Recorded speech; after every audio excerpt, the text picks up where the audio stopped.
thank you. اچھا دوسرا سوال ہے، شیعہ خاک شفا کربلا کی خاک پر کیوں سجدہ کرتے ہیں؟ قرآن سے حوالہ دیں۔ قرآن میں کہ کس چیز پہ آپ سجدہ کر سکتے ہیں نا، نہیں ہے قرآن میں اس طرح۔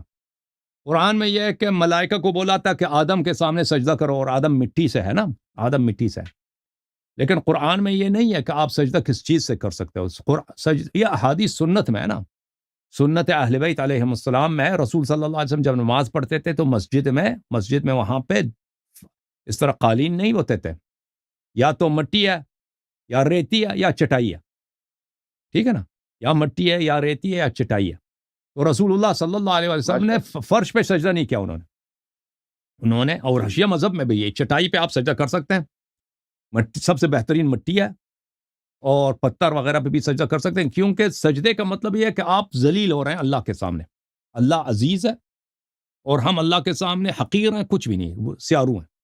تو اس کے اظہار کے لیے یہ جبین جو ہے، چہرہ جو ہے، یہ سب سے انسان کے بدن میں سب سے نفیس عضو یہی چہرہ ہے، سب سے پیارا چہرہ ہے۔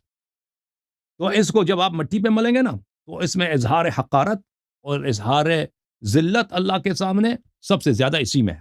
اور اہل بیت علیہ السلام نے فرمایا کہ مٹی پہ سجدہ کرنا سب سے افضل ہے، اور مٹیوں میں سب سے زیادہ افضل جو ہے وہ خاک کربلا ہے۔ یہ اہل بیت علیہ السلام کے فرامین۔